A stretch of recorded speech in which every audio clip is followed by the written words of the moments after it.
wages. What's union wages? It's like at least 28 an hour for filming these days, right? Oh, I'm special. I'm 128 an hour. 120.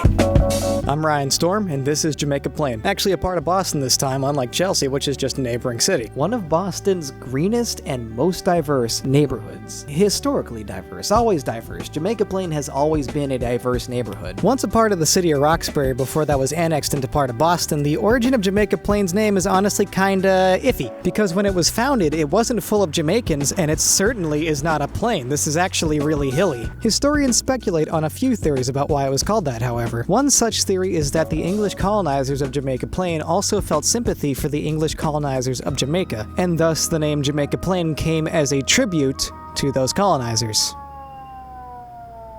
But I like this other theory a lot more. The other reason is that Jamaica is actually a nickname for rum, seeing as a lot of rum was harvested from Jamaica. And Jamaica Plain was a much harder part of the city of Roxbury with a lot more taverns and a lot more heavy drinkers, so it got the nickname Jamaica Place or Jamaica Point on a lot of maps. So despite being hilly and despite having not been a place with a lot of Jamaican immigrants, it earned the nickname Jamaica because it sported a community with a lot of hard drinkers of rum. Jamaica. Rum. It's not the hardest drinking part of Boston today. I don't think so anyway. Today, however, it's home to Boston's most famous brewery, the Samuel Adams Brewery. So today, Jamaica Plain is still carrying on that Jamaica route, just with more lager and hard cider than rum. Jamaica. Honestly, for years prior to this, there were way more breweries in the plains. It was easily Jamaica Plain's largest source of industry at that time. Jamaica Plain, or as I will hereby refer to it as, JP, is one of my favorite Boston neighborhoods, mostly because this might be the closest thing I'll ever see to getting Burlington, Vermont in a major city. Want proof? Okay, here's proof. I'm on a small farm.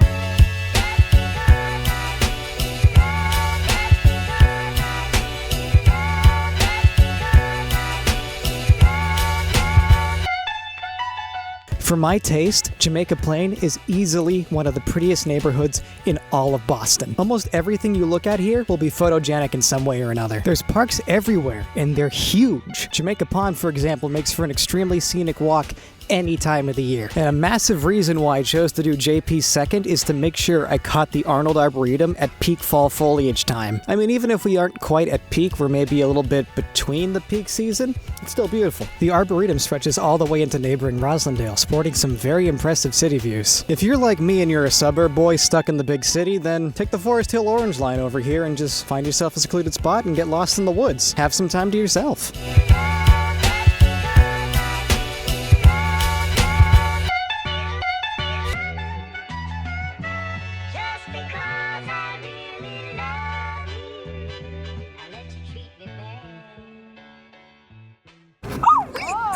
David!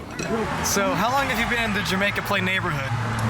Since February of this year, we moved here. Biggest thing is the Arnold Arboretum, just a lovely place. It's really a very nice neighborhood. We got Central South down there, and yeah, Center Street and South Street has a lot of great shops, so it seemed perfect for us.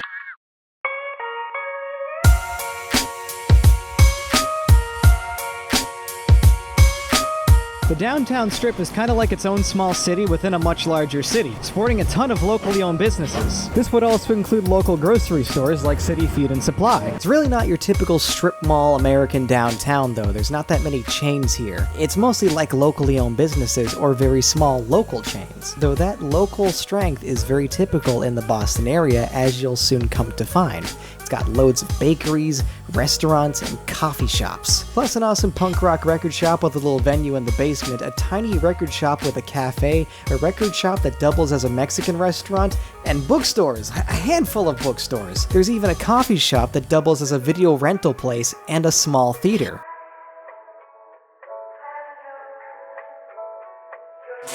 We take our food and drink stuff seriously, and we take our movie stuff seriously too.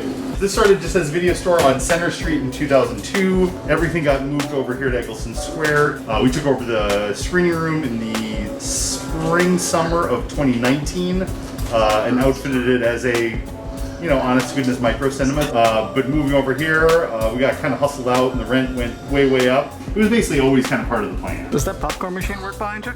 It does, yeah. In general, JP is a foodie's paradise. Boasting a diverse community also means boasting a diverse palate. Man, if I lived down here, I'd be in heaven just with the coffee shops. There's so many coffee shops. Ice cream too. Massholes? Love ice cream. JP itself being home to the amazing, high-end, super creamy, super flavorful JP Licks. A small chain of restaurants with different branches all around Greater Boston that started right here in Jamaica Plain. Obviously, JP Licks, JP. I'll be getting around a lot via my bike today, so hopefully I don't have to worry too much about gaining a ton of weight. Getting there, we'll be traveling across the Southwest Corridor's Pierre Lallemé path, which goes all the way to neighboring Back Bay.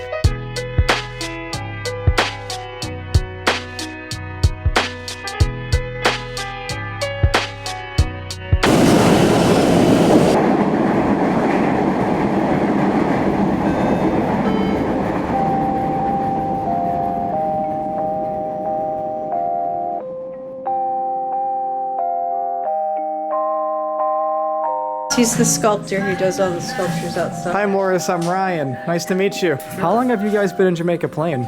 We started building this place in 2005. I went to school for it. I started taking classes Saturdays at the Museum of Fine Arts and Mass Art after that. So I was teaching at the Museum of Fine Arts for a couple of decades. The classes I took as a kid, actually. Yeah, we're very friendly with Mass Art. We get a lot of Mass Art students, employ a few. There's one there. Things. Hello, nice to meet you. Hey, Abby.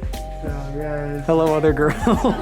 it looks like a gallery. A lot of people think it's a gallery, and really they're not. I mean, most of those folks are from out of town.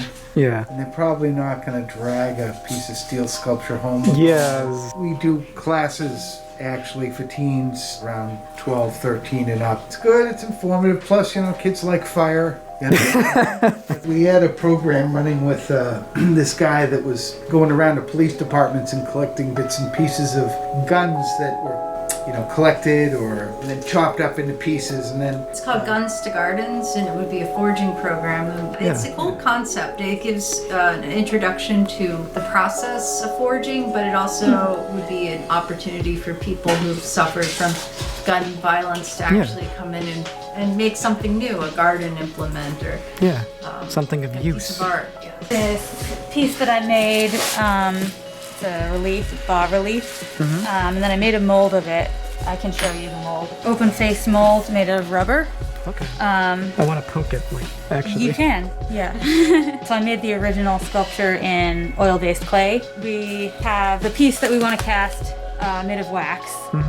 So that's why I had to make a mold so that I could pour wax into the mold and have a wax copy of the clay original. I actually happen to have two of the same piece at different stages. So this one, so this whole crazy looking situation here, these are called sprues. So this is where you'll pour the molten metal into, and these are the channels that it'll flow through. There's a student group at Mass Art called the Mass Art Iron Pour, and they do iron pours every semester. I used to run the student group, and myself and Eve were a part of it. You make a mold specifically for metal casting that's really, it can withstand a lot of heat because iron is 3,000 degrees once it's liquid. So it's nice at Mass Art that they have such a big group of students that are really into it. And hopefully a safe space to be able to work on that too. Yes, yes.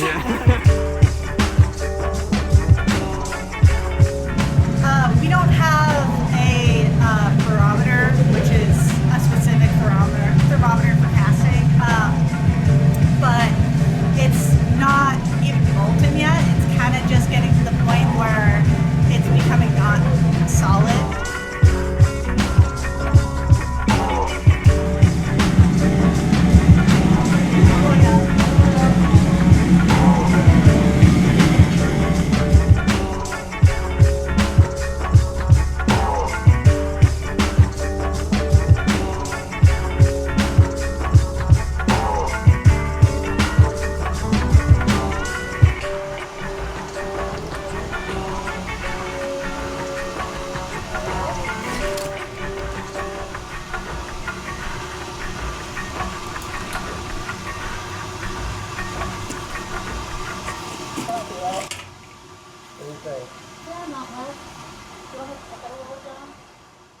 I had no idea this was even here. That's one of the main things I love about cities, and one of the things I love about city culture is you can just be wandering around in the middle of nowhere, have one destination, but suddenly get stopped by like 50 different things because of interest. Just like, oh, here's something cool. There's a sculpture of a metal shark and a devil over there. Jamaica Plain actually gets a decent amount of service from the MBTA's T, aka the Boston Orange Line. There's also one line on the Green Line E line, a unique instance where the cars actually go off of the subway route and become streetcars. I should move that, I'm sorry. At one point, Jamaica Plain was actually Boston's first ever streetcar suburb. Actually, it was the United States' first ever streetcar suburb in general, with streetcars that would dot all along different suburbs of the neighborhood, today being replaced by the Orange Line and bus routes and, highways. Cars. Last time we talked about the Tobin Bridge in Chelsea and how it still exists today as a big beautiful scar on that city. Well, believe it or not, the bigwigs of Massachusetts actually were intent on doing something very similar with Jamaica Plain. I-95 splits off just south of Boston, going two different directions, one going through Dorchester straight into downtown, and the other going around and going towards Concord. Mass Parliament wanted to scrap this bypass and instead have the other half of I-95 cut straight through Jamaica Plain, Roxbury, and Roslindale to downtown, especially during its degraded period of the mid to late 20th century. In 1980, it looked like that was it. The time was nigh. They were already demolishing houses and making way for the new highway. But JP, her spirit was strong. The people of JP protested that highway constantly, well aware of the effect it would have on their community, serving to not only be extremely noisy, but also divide their community in two. This caught the attention of neighbors in Roslindale and Roxbury, who joined Jamaica Plain in disavowing this construction, the two neighborhoods being equally in a danger zone of this highway. The state caved and eventually decided upon a compromise, the Arborway. Less highway, more just a long stretch of wide road that connects neighboring cities like Canton and Dedham to downtown Boston via the Emerald Necklace. They also ended up building the Pierre Lallemé path as well as the Orange Line below grade where they had excavated for that highway, which in a way I see it as a win for everyone. JP still keeps that fighting political spirit in its heart. It's an extremely progressive area in just about every sense of the word. Historically so too, Massachusetts was a huge player during the American Revolution, and Jamaica Plain being a part of it, no exception. John Hancock himself even owned property by the pond. But progressivism does nothing in the way of the silent killer, gentrification. JP is gentrified, and depending on who you ask, that might be for better or for worse. And that might be the worst thing about the entire process of it, is that there's no real definitive answer as to whether that's a good thing or a bad thing. Whenever you go ahead and list the positives of the process of gentrification, there will inevitably always be negatives that counter it. This side of JP started gentrifying once the train came down. Do you feel like in some ways the gentrification of JP is a good thing, or do you feel like it's mostly been a negative effect on the community here? You know, it's mostly a negative. I think I hope that the city isn't displacing too many people. It's a real privilege to be able to be born and live and intend to remain where you grow up.